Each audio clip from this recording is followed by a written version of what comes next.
The story begins aboard a spaceship drifting through the vast emptiness of space, with a planet looming just ahead. The captain, a determined woman, turns to her crew member Sunja and asks if they have arrived at the correct location. It seems like they're lost. But Sunja confidently assures her that this is indeed the right place. The planet before them is planet number, their exact destination, and it's called Earth. Robert, another crew member, feels uneasy. "This doesn't feel right," he mutters. He's certain they're in the correct location, but there's something off. The planet is drenched in radiation, with no sign of oxygen, an inhospitable wasteland. The captain can hardly believe it. A high-value criminal? A top-ranking member of the Black Blood Gang? Hiding in a place like this? A planet with no oxygen? Frustration flashes across her face, and she shoots Robert a sharp look. "You gave me false intel?" she accuses. But Robert, defensive, shakes his head. "No, it's legit. The intel came from Hao Moon's raid on the main system of the Beggars sect." The captain turns back to Sunja, who's busy working on some repairs.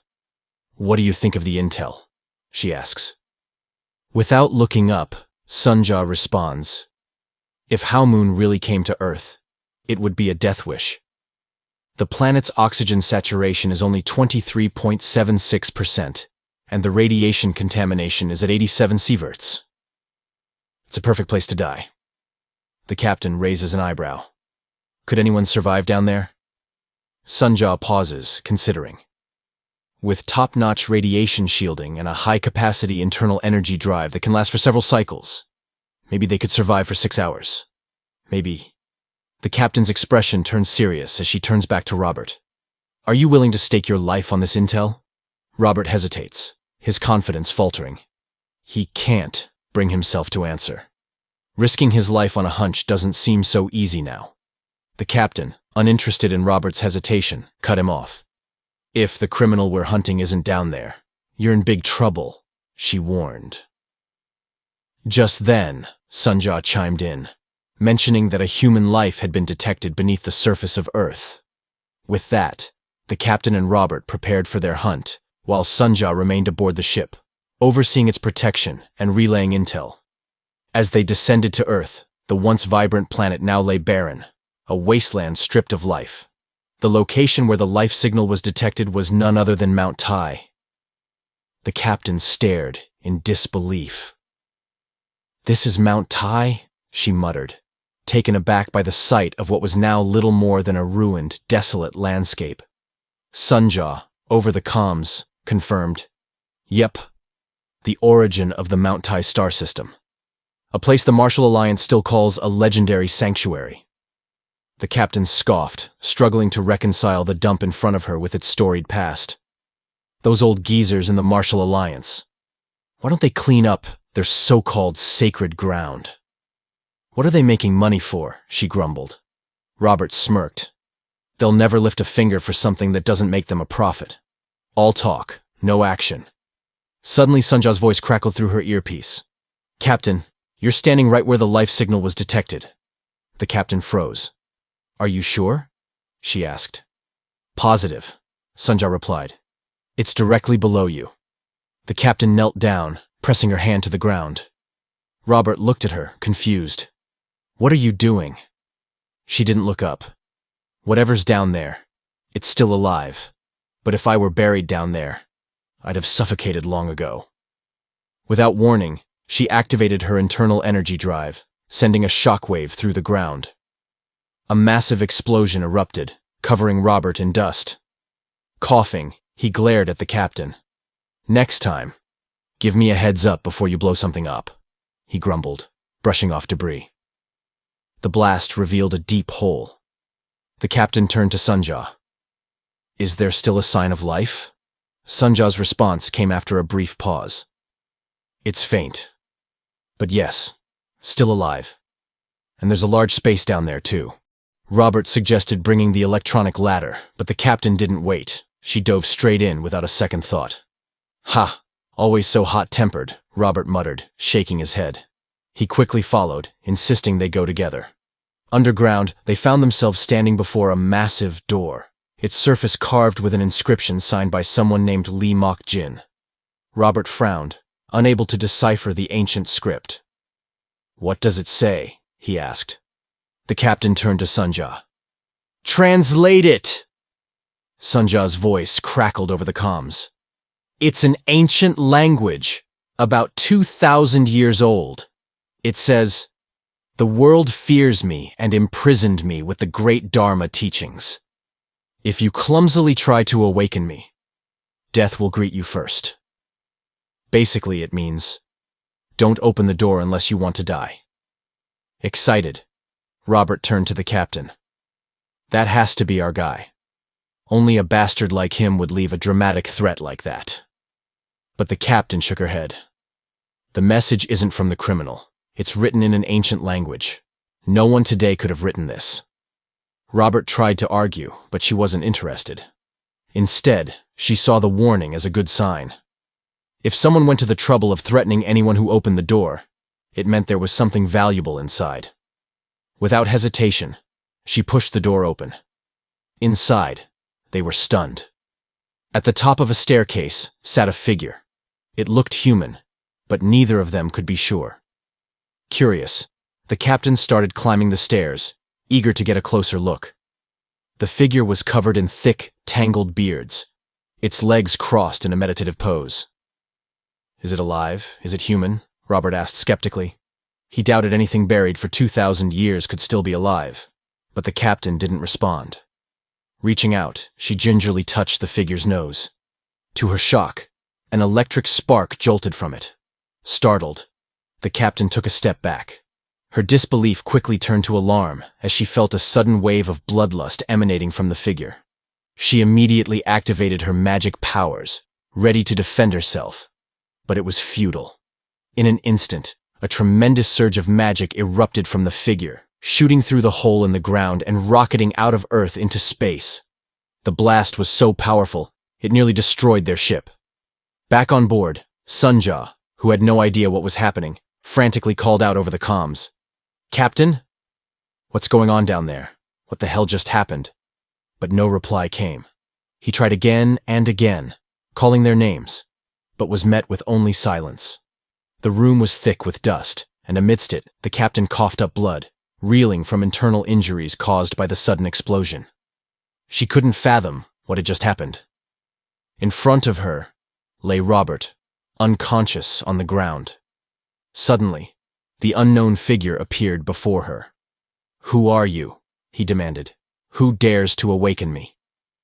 The captain, still in shock, couldn't respond. The figure narrowed his eyes. "Have you come to challenge me?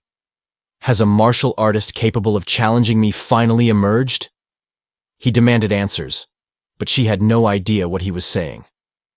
She quickly activated her real-time translation mode. The man raised his hand, poised to strike her down if she didn't respond. Realizing the danger, she immediately activated her powers, preparing to defend herself from his impending attack. The clash between their forces was intense, shaking the room. She put everything she had into blocking his assault, and though she managed to hold him off, she was left gasping for breath, completely drained. A warning flashed from the system on her waist. Her energy drive had overloaded. She'd used 1.2 cycles out of her 1.14 available. "Please recharge," the system urged. The captain couldn't believe her eyes. Despite her best efforts, the mysterious figure stood unchanged, unaffected by the fight. She had nothing left to defend herself with. Even after expending all her energy, the figure stood unfazed. He looked down at her and said, "The skills you used, Quantum Golden Summit Divine Art and Red Mist Divine Palm, belong to the EMA sect, but yours are filled with impurities, suggesting you've learned them through theft. In other words, you're nothing but a grave-robbing thief." His fury grew, and he began to levitate, angered that a mere thief had dared disturb his eternal slumber. The captain stood frozen, paralyzed by fear. She knew she was powerless against such a terrifying being. But then, something unexpected happened. The figure suddenly collapsed. Stunned, she had no idea what had just occurred. At that moment, Robert stirred and got to his feet. "He must have died," Robert said. Exposed to that much radiation without any shielding, it's only natural. Robert was surprised it had lasted so long, but Sunja's voice came through the earpiece stating, "The person is still alive. Their breathing and pulse are normal." The captain was shocked and puzzled. "Then why did they collapse?" she asked. "It seems like they collapsed from energy depletion," Sunja explained. "The battery in their stomach is drained. In other words, they fainted from hunger. Literally, starving." Hours later, aboard the ship, Robert was still in disbelief. The captain had brought the monster on board instead of leaving it behind. "You shouldn't have done that," he said. "Did you see how it went berserk earlier? It's worse than a cockroach exposed to radiation. At least a radioactive cockroach is worth a few bucks. But this crazy thing isn't worth anything. Why the hell would you bring it along?" The captain replied calmly, "It's worth money. Lots of it." Both Robert and Sunja stared at her, confused. "What are you talking about?" Robert asked. She smiled and said, "What is the most valuable cultural heritage today?" Sunja thought for a moment. "Ancient martial arts. The closer to the original, the more expensive it is." "Exactly," the captain said. "And judging by the circumstances, this person is likely an ancient martial artist from 2,000 years ago. That period was legendary for the development of martial arts. Even the lowest class F-grade techniques from that era fetch at least 10,000 credits. But this person isn't some F-grade novice. They're likely a grandmaster, at least S-rank or higher." Robert's eyes widened in surprise. "If they're truly S-rank, then we're sitting on a jackpot." "But what if he wakes up?" Robert asked, his voice filled with concern. The captain grinned confidently. "Don't worry. I used celestial silkworm thread to bind him. It's used for spaceship repairs. Even the head of the Shaolin sect couldn't cut through it." But to her shock, the man easily sliced through the thread. He glared at her, his killing intent palpable. "How dare you?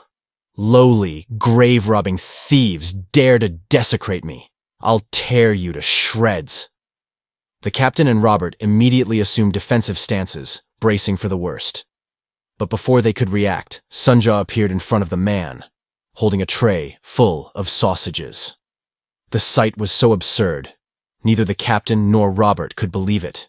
To their amazement, the man's rage dissipated, and he began devouring the sausages with fierce hunger. They all stood back watching in disbelief as the once enraged figure aggressively munched on the food. The captain turned to Sunja, incredulous. "How did you come up with that?" Sunja shrugged. "He's been starving for who knows how long. The best way to calm a hungry beast is with food. Sausages seemed like a safe bet." A few hours later, after the man had eaten and calmed down, the captain explained everything. "We're not grave robbers," she told him. "We're bounty hunters and we accidentally woke you up. This is the world 2,000 years after your time. After centuries of conflict, humans destroyed the Earth and now live in space. Things have stabilized, and weapons like nuclear bombs are banned. The only weapons allowed are martial arts." The man looked confused. "Nuclear weapons? I don't know what that is." He paused, then asked, "What era is this?" The captain replied, "This is the year 1105 of the galactic calendar." "Galactic? You mean you all live in the sky?" "Yes," the captain nodded. "You're lucky. You've awakened after 2,000 years. You should be immensely grateful." The man's expression darkened. "Grateful?" He lashed out, his voice cold and commanding. "Watch your tongue. I am not someone you can speak to so casually. Show respect, or I will show you none." He furiously asked her if she wanted to die, accusing them of being third-rate grave robbers daring to deceive him. But before he could act, they all pointed toward the ship's windows. The man looked outside, and his expression shifted to disbelief. The captain spoke calmly. "That's the world you lived in, now completely ruined."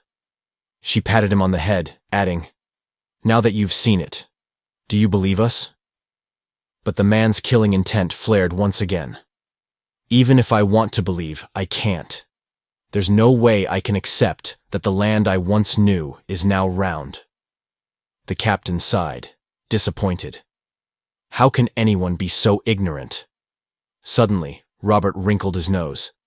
What's that awful smell? It was coming from the man. The captain pinched her nose. You'll learn more about this world later, but first, you need a shower, and maybe a haircut while you're at it. We're going to be stuck together for a while. The man looked confused. What's a shower? She smirked. A bath. You know, washing yourself. Hours passed as the man bathed, while the crew stood outside the door, waiting. Robert nudged the captain. You should have just let him keep that wild hair. But when the man finally emerged, they were stunned. He was no longer a filthy, disheveled figure, but a strikingly handsome man with sculpted muscles. As he dried his hair, he casually asked, Is there any more of that food from earlier? They stood frozen for a moment, speechless at the transformation. The captain, still processing, muttered, Who are you? Hours later, they were cruising through the Milky Way, and the man, now their unexpected companion, was mesmerized by the vastness before him. This doesn't seem like the sky at all, he said, his voice full of awe. Once, he had lamented the narrowness of the world, but he had never imagined it to be so vast and strange. The captain playfully pinched his cheek. Just so you know, how old are you? And hibernation age doesn't count. Sometime later, in a cluster of stars within the Milky Way known as the Pleiades, they found themselves inside the Wild Crane Inn, a rough-and-tumble tavern floating in asteroid space. Our protagonist was devouring sausages with aggressive enthusiasm. Robert watched in disbelief. I can't believe a human can eat that much. Sunjaw chuckled. He was starving for 2,000 years. So, he's making up for 2,000 years of missed meals? Robert quipped. Seems like it, Sunjaw replied, watching the man polish off the last sausage. Meanwhile, in another corner of the tavern, the captain was meeting with the innkeeper, Wang the 18th, a man known for his connections. She leaned in and told him, I'm looking for a broker. Someone rich and tough. What I am about to sell is incredibly valuable. Wang took a drag from his pipe and raised an eyebrow. How valuable could it be for you to look so desperate? She smirked. How much would a full collection of 2,000-year-old martial arts manuscripts be worth? All originals. All S-rank. Wang's eyes widened in shock, but he quickly masked it. Minutes later, after the captain had left the room, there was a tense silence. One of Wang's guards finally spoke up. If what she says is true, those manuscripts would be priceless. S-rank originals from 2,000 years ago? They'd be worth entire planets. Wang exhaled a cloud of smoke and shook his head. It's worth 0 credits. If something like that existed, just one book could buy a planet, maybe more. And yet, a mid-tier bounty hunter like her claims to have a whole collection? Nonsense. Kick them out. The captain returned to the table and asked, Where did Sunjaw go? Robert, looking a bit sheepish, replied, She went to buy supplies. The captain raised an eyebrow but moved on. Was the meeting successful? With a spark of excitement, she answered, It went well. Wang said he'd contact us as soon as he finds a buyer. Then her gaze shifted to our boy, who was finishing up a massive amount of food. She blinked in disbelief. He ate all that? By himself? Robert grinned. Yeah, luckily, he just stopped. The captain sighed, exasperated, but unable to fully express her frustration. If it weren't for the potential profit, she'd have left him behind by now. Just then, the door swung open. and a group of people dressed in regal purple and black attire strode in. Their presence exuded an air of majesty and mystery. The captain's attention sharpened. Something was about to happen. They were from the heavenly demon sect. A large man scanned the room, a device attached to his eye searching for someone. The captain and Robert watched cautiously, recognizing him as Sanjian Wu, leader of the Red Wolf Squad. Robert's eyes widened in disbelief. "Why is the Red Wolf Squad here?" he whispered. As the inspectors of the demon sect, their presence was troubling. "They're trackers," the captain replied quietly. "They must be after someone. Don't make eye contact. It'll just be a hassle." Curious, our protagonist asked, "Is the demon sect you're talking about the heavenly demon sect?" The captain shot him a sidelong glance, replying nonchalantly, "How do you know about the heavenly demon sect? You've been asleep for 2,000 years. Did they exist back then?" But he didn't answer, deep in thought. He was surprised that people in the inn weren't fleeing in terror. If they're really from the demon sect, shouldn't people be panicking? The captain shook her head. There's no reason to run. The heavenly demon sect may have its quirks, but they take pride in being the most powerful orthodox sect in the universe. And, honestly, they are the best. Our boy's eyes widened in disbelief. The heavenly demon sect, once feared and despised, was now considered an orthodox sect. He couldn't help but feel a surge of joy.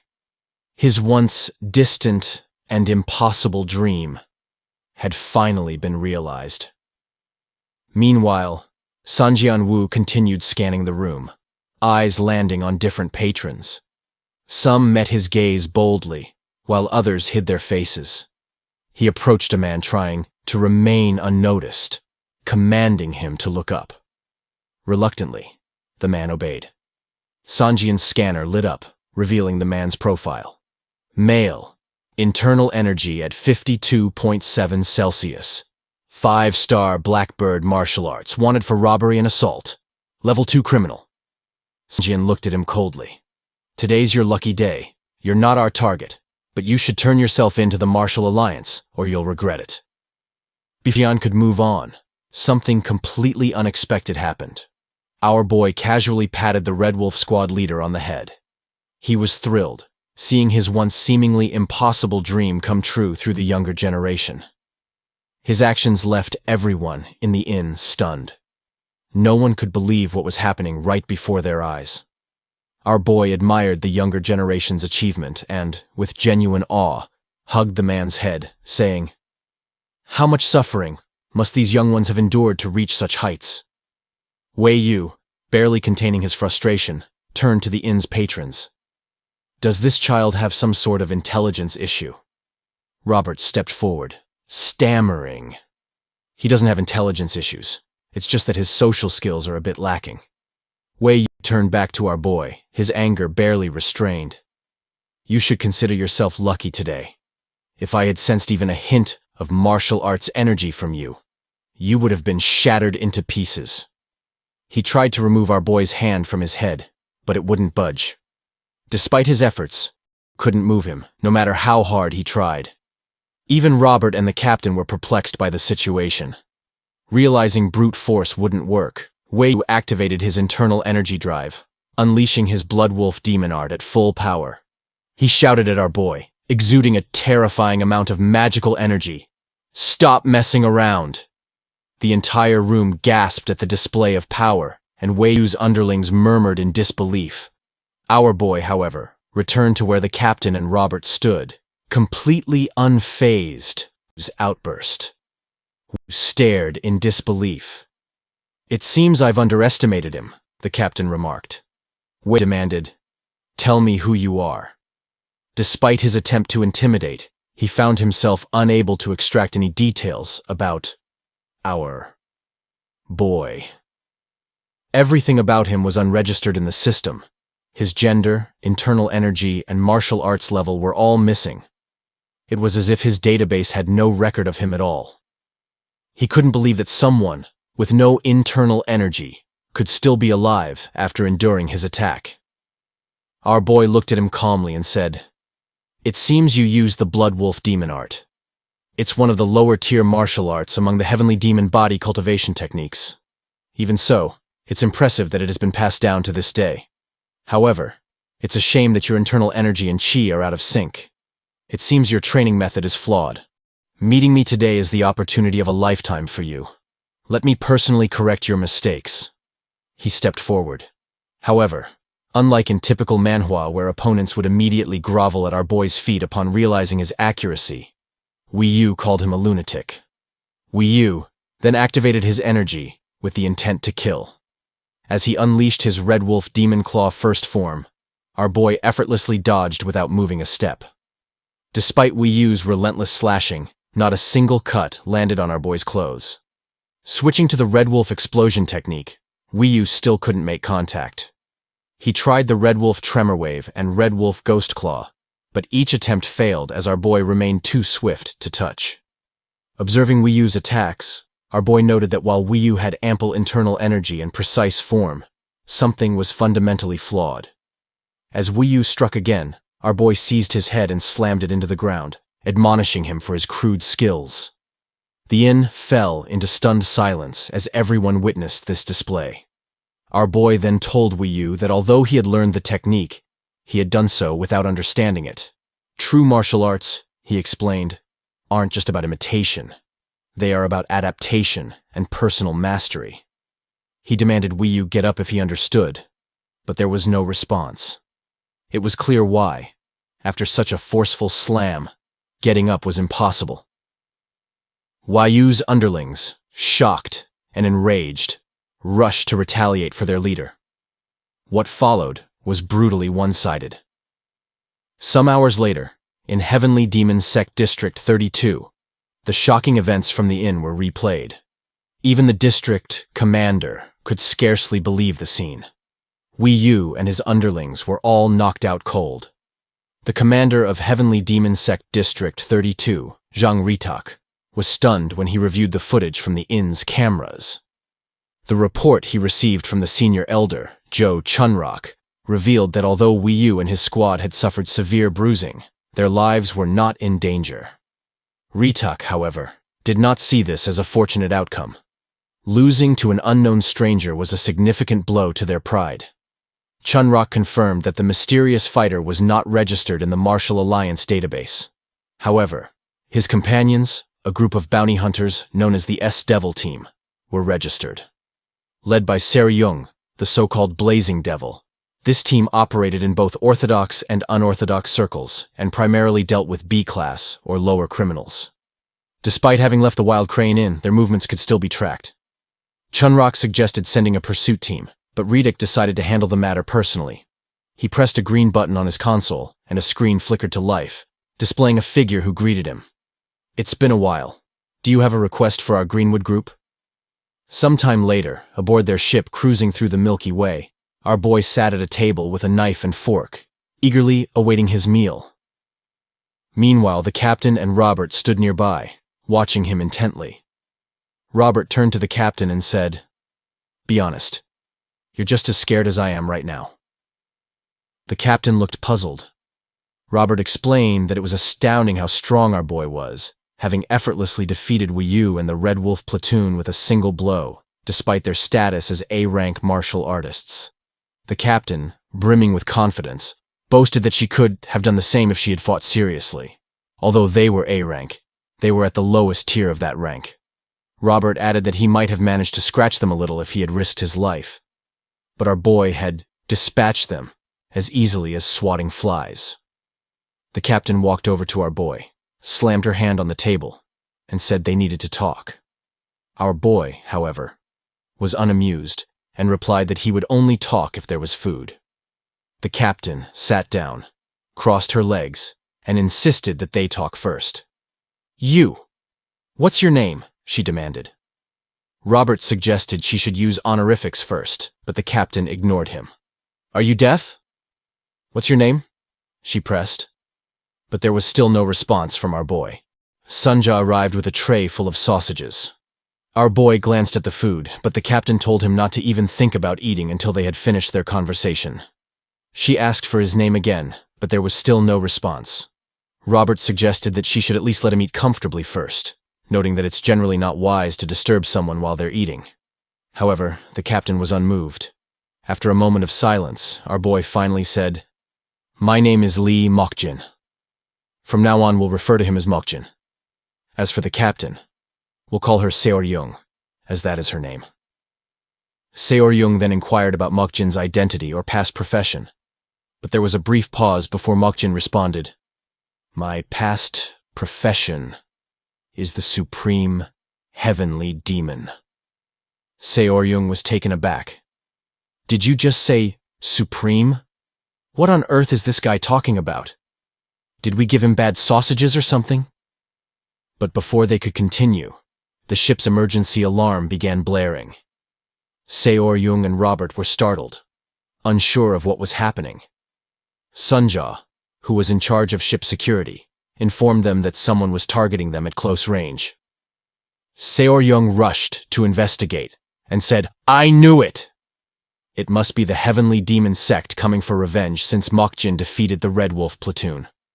However, Sunja corrected her, saying that the attackers were not from the Heavenly Demon sect, but rather from the Greenwood. Their ship was surrounded by multiple fleets. Meanwhile, aboard one of the ships, the leader of the Galaxy Division of the 72 Strongholds of Greenwoods, known as the Black Tiger of the Crescent Moon, Kim Sung-bom, stood at the helm. A man reported to him that the S-Devil ship had been confirmed, and the bounty targets were surrounded. Sung-bom was asked if they should fire the EMP capture round. He did not respond. He then asked if the ship they surrounded really belonged to bounty hunters.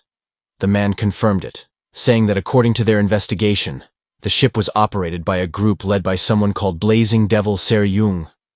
Sung-bom was puzzled as to why the Heavenly Demon sect would bother with such a small group.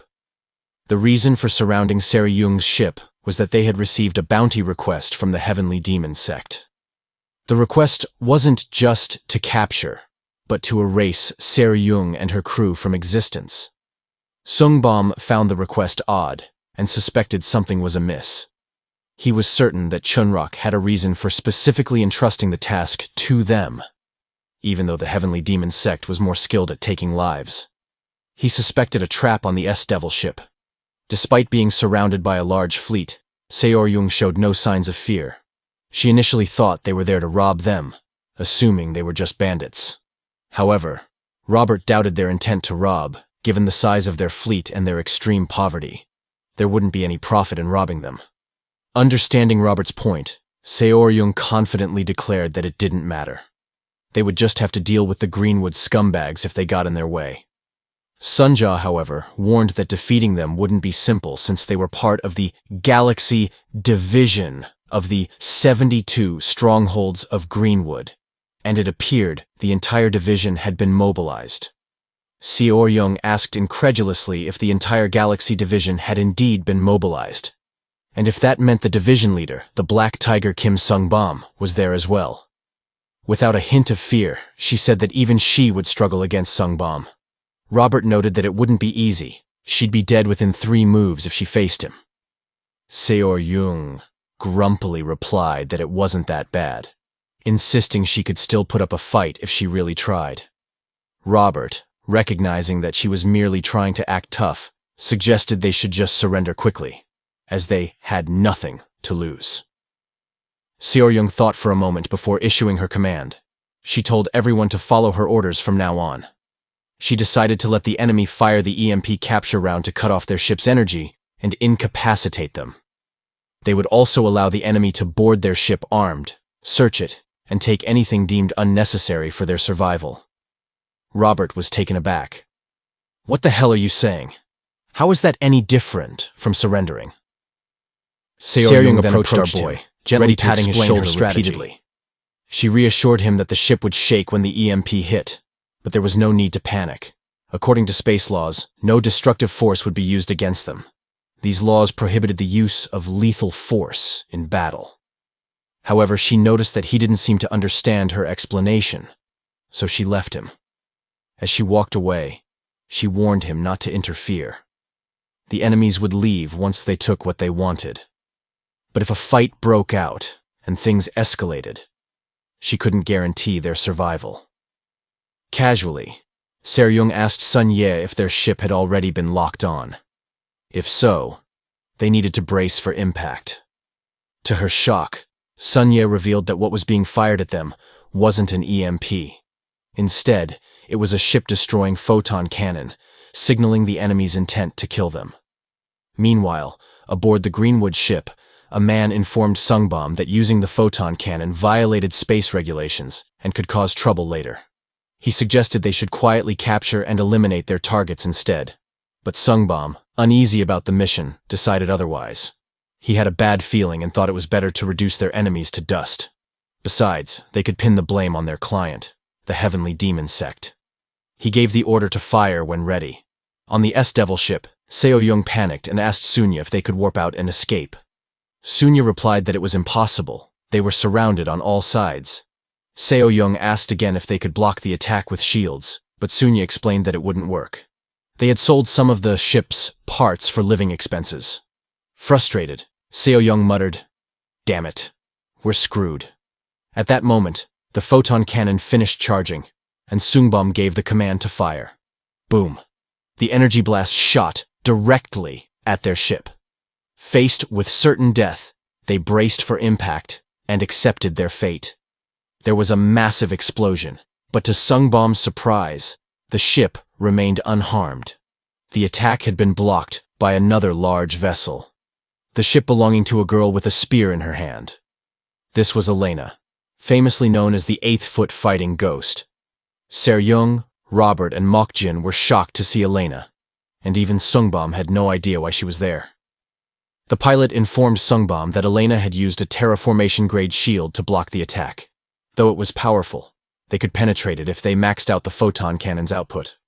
The pilot asked if Sungbom wanted to recharge and fire again. Sungbom told the driver that starting a space war over a cockroach wasn't a wise decision, especially since Elena wasn't someone they could easily handle. He then instructed the driver to activate the teleportation so he could meet her. Sungbom couldn't help but wonder why a monster like Elena had appeared at such a time. Meanwhile, Robert was shocked to see the infamous 8-foot fighting ghost, Elena, a highly unpredictable S-rank bounty hunter, feared even by the leaders of most sects. Curious, Robert asked Seryong if she knew why Elena was there, but Seryong didn't have an answer. What was even more baffling was that Elena had saved them by blocking the photon cannon. Without her intervention, everyone aboard the S-Devil ship would have been atomized by now. Sungbom teleported out of his ship to meet his sister, Elena. "Long time no see, Sister Elena," he greeted her, but she didn't reply. Confused, he added, "Surely you haven't forgotten me." "I'm your 55th younger brother, Kim Sungbom. We met at our mother's birthday 2 years ago." Elena, clearly uninterested in his chatter, simply told him to get lost. Sungbom was taken aback by her harsh words, but decided to formally introduce himself, not as her brother, but as the leader of the Galaxy Division of the 72 Strongholds of Greenwood. He told her, "Telling me to get lost is the same as telling all of Greenwood to get lost. I cannot accept that." Elena said nothing in response. Instead, she began releasing her aura, ready for battle. From the ship, Robert watched them, sensing a fight was about to break out. However, Seryong warned him that it wouldn't be an easy battle, as even for Greenwood, Elena wasn't easily defeated. She added that if they were unlucky, Elena's mother, the fearsome lioness, might join the fight. Robert, perplexed, had no idea what Seryong meant by Mother Lioness. Sungbom told her she hadn't changed at all, always resorting to fists to start a conversation, but he immediately surrendered, telling her to relax since he didn't want to fight. Sungbom knew too well that, if they fought, it would only lead to a loss, and losing over something as trivial as taking down the S-Devil ship wasn't worth it. He then suggested they resolve things peacefully, asking if the S-Devil ship was her target. If that was the case, he told her they would yield it to her. Elena said little. She simply turned around and told him to get lost. Sungbom thought to himself that something must be wrong with the S-Devil ship. But he couldn't figure out why Elena would go after something so insignificant. Elena approached the S-Devil ship and spoke through a speaker. "Hand it over, or everyone dies." Seo Young was baffled, wondering what she was talking about. Even Robert thought Elena might be trying to rob them. He was confused, thinking, what the hell do we even have that's worth attacking us for? He then asked Seo Young if she had stashed something valuable without telling them. But deep down, he knew that wasn't the case. They had nothing of value, and there was certainly nothing aboard the ship that could attract an S-rank bounty hunter like Elena. Seo Young then turned to Mokjin, asking if he knew Elena, joking that maybe they had a fling or a big breakup in the past. Mokjin dismissed the idea, saying, "Elena didn't come because of me. It's probably because there's nothing to fear here." Suddenly, a girl emerged from the shadows, removing her concealment. Robert and Seo Young were stunned. They had no idea who she was, and the situation was getting worse. Mokjin revealed that the girl had been following them since the inn, but he hadn't intervened because she had a presence without a form. He was impressed by the advanced techniques she used, noting how she had concealed not just herself, but even her breathing. "It seems martial arts have advanced over the years," he remarked. But Sun Ye corrected him, saying, "It's not a stealth technique. She's using a stealth ring, quantum technology. It's really expensive." Seo Young didn't care about the price and immediately demanded, "Who the heck are you? And why did you sneak onto our ship?"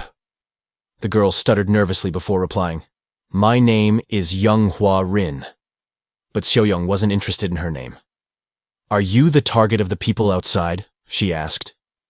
Younghwa Rin hesitated, then replied, "Probably. As long as I'm alive, they won't stop coming after me." Upon hearing her name, Robert immediately recognized her. "Wait, she's the main vocalist of Pronosian." Seo Young looked confused. "What do you mean by Pronosian?" she asked. Excitedly, Robert explained, "Pronosian is the galaxy's top rookie idol duo, and she's their main vocalist. They even sang that hit song." He quickly pulled out his phone, searched for her name, and her profile popped up. "Wow, I was right. She's even prettier in person. And she's from Manhwa, just like me. I even know everything about her. Height, blood type, allergies." Meanwhile, Elena's voice came through the speaker again, announcing that they had 10 minutes to hand Hua Rin over, or everyone would die. Despite the tension, there was no panic in their eyes. Robert then asked Hua Rin why they were chasing her, but she didn't answer. Seo Young told Robert it didn't matter whether she explained or not. She turned to Hua Rin and said, "You're an uninvited guest with no connection to us. So you need to leave."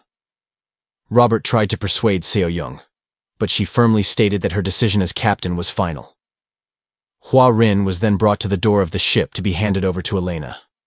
As Seo Young and Robert watched her through a small window, Robert told Seo Young, "I don't think sending her out is the right thing to do. She's the main vocalist of Pronosian after all." But Seo Young shook her head. "We can't protect her, even if she stays on the ship. We're already struggling against Greenwood, and now we have to deal with Elena, the 8-foot fighting ghost. Even if we hold our ground, Hua Rin's fate won't change. But ours will. If we fight Elena, we'll all die." With that, she pressed the button to close the door. Seo Young was in pain, unable to protect the young girl. But there was nothing she could do. Suddenly, someone placed a hand on her shoulder. It was none other than Mokjin. Hua Rin was shocked to see him. Mokjin smiled and said, "Didn't I tell you earlier not to worry? I'll protect you." At the same time, Robert and Seo Young were clueless as to how he got there. In a panic, Seo Young repeatedly pressed the button to stop the ship's door from opening, but it was already too late. Robert tried to calm her down, suggesting they wait and see what happens. "Mokjin is strong," he said. "He might even defeat Elena." But Seo Young shot back, "Are you insane? I'm not worried about him fighting. I'm worried about him going out into space without protection. She immediately ordered Sunja to close the gate, but Sunja informed her it was too late. The ship's door had already opened. Xiaoyong muttered in disbelief. This lunatic actually went out into space. Hwarin thanked Mokjin for escorting her outside and warned him to be careful, as Elena and Sungbom were both powerful martial artists. To her surprise, something strange began to happen to Mokjin. His eyes turned red, and it looked as if he was about to throw up. At first, she didn't understand why, but then she realized he wasn't using a shield. Mokjin started coughing and struggling to breathe. Even Elena and Sungbom were confused, unsure of what was happening. Suddenly, Mokjin's face swelled, as though immense pressure was crushing him. After a few agonizing seconds, his face froze, and he fell unconscious. Xiaoyong rushed to his side, placing something over his face and activating a nanoshield. Frantically, she urged him to wake up, telling him to breathe if he was still alive. To her shock, Mokjin woke up as if nothing had happened. He asked her, "What the hell are you doing?" But she didn't reply. Quickly, she pulled her hands back, not wanting him to know that she had been worried about him. Then, with a stern tone, she asked, "Are you crazy? Coming out here without a shield?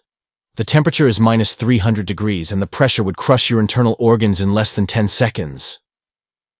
He looked at her calmly and replied, "You worry for no reason.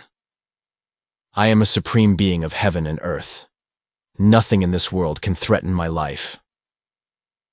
Meanwhile, Robert, watching as Xiaoyong helped Mokjin toward Elena, was relieved that she wasn't too late in providing him with a shield. But Sunja corrected him, saying, "She was very late. Even the greatest master can't survive in space without a shield for more than a minute." But Mokjin endured for 6 minutes and 13 seconds, and all his organs are normal, which shows he's far beyond human limits. They finally arrived at the spot where Elena and Sungbom were waiting. Xiaoyong could feel the overwhelming power of Elena's aura, confirming that she truly was a battle maniac. Even Sungbom was radiating a domineering presence. She warned Mokjin not to cause any trouble and told him not to interfere, as she planned to handle the situation herself. Without hesitation, she began her introduction.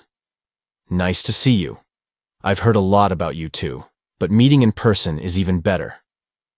She then asked if they knew who she was, proudly announcing, "I'm Xiaoyong, the leader of the S-Devils, the Blazing Devil." However, neither Elena nor Sungbom responded. It was clear they weren't interested in her theatrics. Meanwhile, Hwarin, looking terrified, clung to Mokjin's hand. But Mokjin reassured her, saying, "There's no need to be nervous. I'm with you." Hwarin whispered, "That woman, Elena, she's not human. She's a fighting ghost. Since childhood, she's traveled the world seeking out opponents, and no one who's faced her has survived. She even built a spaceship as her personal fighting arena, just to travel and fight." Mokjin was impressed by such dedication. A child that young, completely devoted to martial arts. Truly a rare talent, he remarked. At the same time, Xiaoyong was trying to calm the situation, suggesting they resolve things peacefully as fellow people from the Central Plain. But Elena coldly replied, "I only speak with my sword." Elena unleashed a blast of sword energy towards Xiaoyong. There was an impact, but for a moment, no one could tell if Xiaoyong had been hit, as smoke filled the air. When the dust finally settled, Xiaoyong jumped back to the ship, unharmed. Furious, she shouted at Elena, "I told you we should talk, so why the hell are you swinging your weapon out of nowhere?" Sungbom was impressed. Even though Elena hadn't used her full power, it was still not an easy attack to dodge. He thought to himself, "She's impressive, but it might have been better if she hadn't dodged." Elena is like a mad scorpion. The more provoked, the deadlier her sting. And Xiaoyong's death could become even more painful. What surprised everyone the most, however, was that Mokjin and Hwarin were still alive. Hua Rin, coughing from the dust, was gently tapped on the back by Mokjin to calm her down. He reassured her. You shouldn't be scared over something so trivial. It may look grand, but that attack was just a flashy firecracker. Keep breathing steadily. Meanwhile, Sungbom was baffled. What the hell just happened, he wondered. From the position of the blast, Mokjin should have been in the path of the attack. How was he completely unscathed? Elena, preparing for another strike, began to gather her energy. She decided to be cautious, as Mokjin's presence was clearly mysterious. Mokjin stepped forward, ignoring Xiaoyung's plea for him not to get involved. Facing Elena, he calmly said, Child, what business do you have here? If you have something to say to Huaran, speak to me instead. She is under my protection, and any business with her goes through me. At the same time, Sungbom scanned Mokjin to gather his data, but there was none available. Mokjin had no identification, nor was he equipped with any internal energy drive. Sungbom wondered if Mokjin was a nameless natural from the outskirts. Mokjin then calmly told Elena to leave if she had no business. But suddenly, he was attacked, and the impact was intense. Xiaoyung, Sungbom, and Huarin were all caught off guard by the sudden strike. For a moment, no one knew what had happened. All they could see were two different energies clashing. To their amazement, Mokjin had blocked Elena's spear attack with just one hand, as if she were nothing more than a nuisance. He asked her, Is the reason you came here to fight me? Sungbom was in complete shock. Mokjin had deflected the strike of the fighting ghost Elena with just his palm. And, even more astonishing, he did it without using any internal energy. Mokjin turned to Elena and remarked, There's something odd about you. Utilizing the radiant sword technique from Dian Kong's sect with a staff is one thing, but channeling the Shaolin's great Brahma divine art for internal energy is truly surprising. What astonishes me the most is that you're so young yet possess internal energy that surpasses 3 cycles. He pondered whether she had experienced a fortunate encounter or something else entirely. For your reference, a cycle is equivalent to 60 years' worth of energy. Since she had 3 cycles, Elena possessed the equivalent of 180 years' worth of internal energy. She then increased her internal energy drive to operate at 90%. Mokjin was quite surprised that she could switch her internal energy to Wudong's Red Sun Divine Art with only 3 cycles. To his astonishment, she didn't stop there. She pushed her internal energy drive to 95%. Even Sungbom was impressed by her incredible strength and wondered if she was always this formidable. Mokjin realized that she was going all out, prompting him to take things a bit more seriously. Meanwhile, as Elena focused on increasing her energy, a warning sound echoed from her ring. This moment reminded her of the past when she was about to venture into the world. Her mother had told her that while she wouldn't stop her if she had made up her mind, any fight that furthered her training was permitted. But death was not allowed. Her mother had assured her that she was already strong enough to face the world, noting that fewer than 10 martial artists worldwide could harm her. Even they wouldn't be able to push her to the brink of death. However, she also cautioned her to remember one important rule. Handing Elena a ring, she said, If this ring sounds, you must flee without question. The ringing means your opponent is beyond your reach, and ignoring the warning could lead to your death. As Elena looked into Mokjin's eyes, voices echoed in her mind, urging her to run away with her tail between her legs without hesitation. They commanded her to know her place. She felt compelled to hide away and live in isolation, as there was nothing she could do. Memories flooded back of her mother introducing her to her siblings. Her mother had told her that although they had different fathers, they were all born from her womb and shared the same blood. She urged them to stay close to one another. However, as these thoughts filled her mind, Elena pushed her internal energy drive to an astonishing 120%. Mokjin was taken aback, and he wasn't alone. Everyone present was stunned by her sudden surge of power. To their amazement, she transformed into a much more powerful being. Mokjin admired her incredible talent, realizing she had achieved a transcendental awakening with just a mere transformation. It dawned on him that years had passed, and while martial arts had advanced, her power seemed almost too much for her to handle. Elena charged forward, launching an attack. She swung her staff at him, but Mokjin dodged her first strike, which was the chaotic storm sword technique from Emma's sect. She followed up with another attack, the sun and moon twin wheels of the Kunlun sect. But he evaded that as well.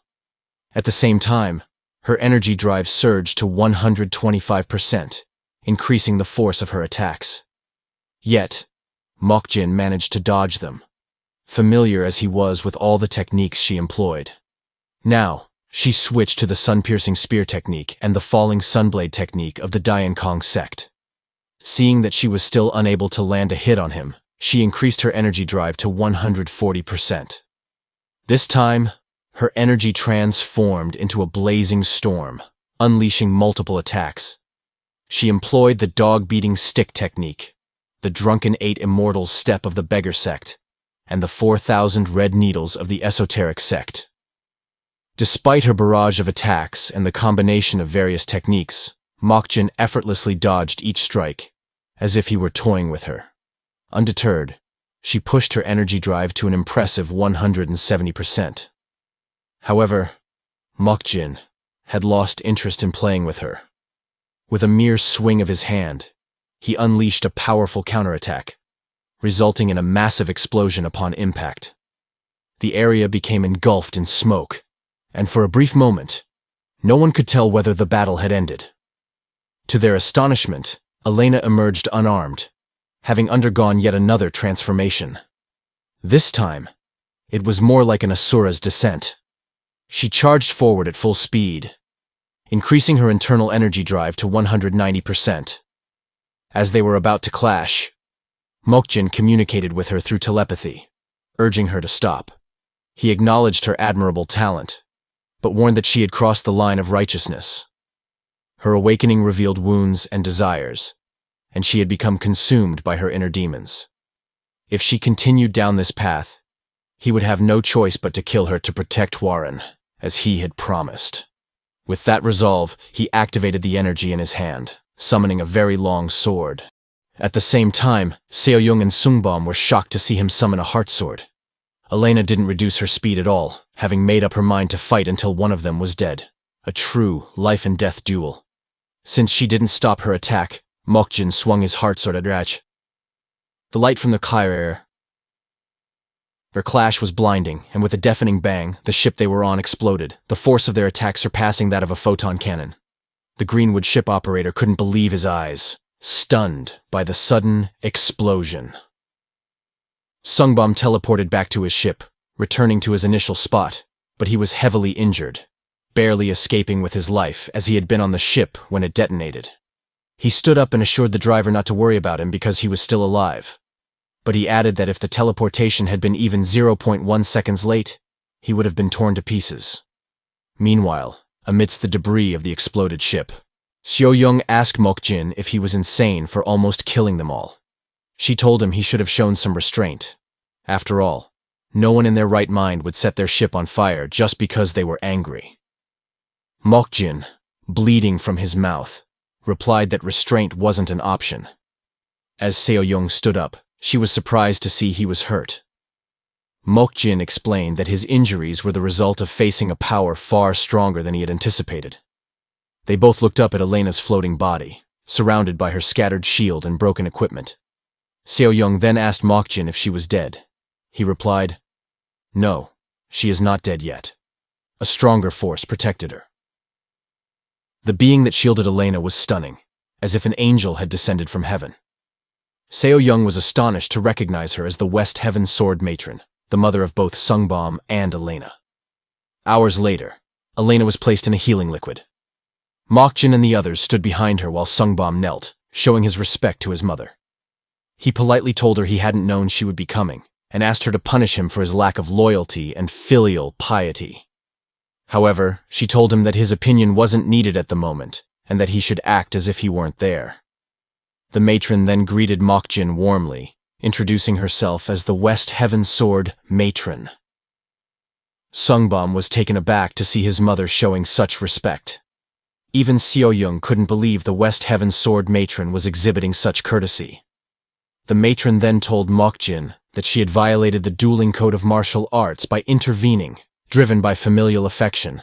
She offered to cut off her arm as an apology, but Mokjin insisted that there was no need for such a drastic measure. He asked her if Elena was her daughter, to which Seo-young immediately cautioned him to speak respectfully, emphasizing her status as the West Heaven Sword Matron. The matron confirmed that Elena was indeed her daughter. Mokjin then explained that her intervention wasn't a bad choice, as family takes precedence over the dueling code. Seo-young reminded him once more to speak politely, reiterating that the woman was one of the 5 immortals, the West Heaven Sword Matron. Her temper was notorious. She could split someone in two with just a glare. To her surprise, however, the matron knelt down to beg for forgiveness. Hours later, outside the ship, the matron told Mokjin that she did not know the exact reason why her daughter's consciousness had yet to recover. She confirmed that the last place Elena passed through before confronting him was Mount Tai, indicating she had likely been sent there to attack the S-Devil ship. However, the matron noted that the martial arts Mokjin had demonstrated earlier resembled the Demon Heart Asura sword technique. Curious, she asked him if he had any connection to the heavenly demon sect. Mokjin replied, "I don't know. In the past, there was definitely a deep connection, but time has passed. Time corrodes even the strongest bonds, as if they were iron, dissolving connections dearer than life itself." The matron regarded him silently, her expression unreadable. She reflected on how extraordinary Mokjin truly was. Both his chi and internal energy were perfectly refined, exhibiting no trace of artificiality. Such a state could only be achieved at the peak of martial arts mastery. What surprised her even more was that he appeared to be in his early 20s, leading her to consider the possibility of rejuvenation. "May I dare to request something from you?" she asked. Mokjin replied, "Are you proposing a serious fight?" The matron was taken aback by his accurate deduction. He continued, "Though you are being polite, every word you say drips with murderous intent, like a sword being sharpened against flint, growing sharper and sharper." "You have sharp ears to catch my subtle whispers," she acknowledged. Mokjin then stated that he had never refused a challenge, but she should understand that if they fought, one of them would likely die, and the survivor would be left severely injured. Something too strong has no room to bend, or else it will break. Without hesitation, the matron unleashed her energy, preparing for battle since he had discerned her intentions. Mokjin then asked if they had any compelling reason to fight. His question surprised her. He added that they should save their confrontation for a future occasion when they had a reason to fight, as he still wanted to explore more of the world. At a loss for words, the matron retracted her energy, and the S-Devil ship departed the area. Hours later, Sungbum informed the matron that he had received a request from the Heavenly Demon Sect to destroy the S-Devil ship, and it was marked as a silencing kill. The matron couldn't comprehend why the commander of the Heavenly Demon Sect wanted to kill Mokjin, especially considering he clearly possessed the supreme martial arts of their sect. Furthermore, why would they hire Greenwood? It simply didn't make sense. Sungbom then informed her that there had been recent reports of the Heavenly Demon's Red Wolf platoon being annihilated by an unknown entity. Maybe these events are related, he suggested. However, the matron dismissed the idea, stating that there was no need to overthink it. No matter the situation, your imagination won't be able to unravel it, she asserted. She expressed her hope that he could at least demonstrate his usefulness by thoroughly tracking the movements of the S-Devil ship and providing a detailed report. Sungbom reassured her, saying, "You don't need to worry. The people from Greenwood pride themselves on being the best in the world at tracking." She regarded him silently for a moment before stating that she would trust him. However, she cautioned him to track them without interfering, as she didn't want her child to get hurt. Sungbom was touched by her heartfelt words, but she quickly shifted her tone. Back on the S-Devil ship, Sir Young furiously confronted Hua Rin, demanding to know what mess she had gotten herself into. What did you do to involve Greenwood, the 8-foot fighting ghost Elena, and the West Heaven matron? What the hell happened? Did you flip the world upside down? After several minutes of chaos, things finally calmed down, and they gathered around a table. Hua Rin apologized for causing them trouble, explaining, I honestly don't know why everyone is after me. Everything changed when I returned to Mount Hua, my hometown, after finishing my tour. The people there were still the same, but suddenly, everyone was trying to kill me. So, I ran all the way to the S-Devil ship. At the same time, Mokjin was furiously munching on snacks. Seo Young turned to Sunja and asked if she understood what Hwarin was saying, as she had no clue about it herself. Sunja admitted she also found it difficult to comprehend. Suddenly, Robert slammed his hand on the table. Did you just say Mount Hua? Do you mean the Mount Hua planet? My hometown, Mount Hua? He insisted that she immediately tell him what happened there, but Hua Rin could no longer contain her disgust at how Mokjin was eating and ended up throwing up. Meanwhile, in the room where Elena was being treated, she broke free from the tube after waking up, coughing, and struggling to catch her breath. The matron then asked Elena to recount what happened on Mount Hua. At the Wild Crane Inn, Wang watched the video of Mokjin and Elena's battle, astonished by the intensity of the fight. He recalled Sir Young asking him how much a full collection of 2,000-year-old martial arts manuscripts would be worth if they were all original and ranked S. At that moment, he thought to himself that if what Sir Young said was true, they would be making a fortune. Meanwhile, at the Heavenly Demon Sect's District 32, Rita could hardly believe his eyes as he watched the clip of Mokjin and Elena's battle. Confused, he had no idea what was happening. Just then, someone beside him commented, "What do you think? Isn't that a familiar martial art?" It was none other than the matron. Rita acknowledged that the level of martial prowess displayed was unprecedented, but he didn't understand why she referred to the martial art Mokjin used as familiar. The matron looked at him in silence, realizing that he truly knew nothing about Mokjin. "Then why did you pursue that person, especially with Greenwood involved?" she asked. Ritak replied that it was an internal matter of the sect. Even though she was the Sword Matron who governed the West Heaven Cosmic Code, it was not something she should concern herself with.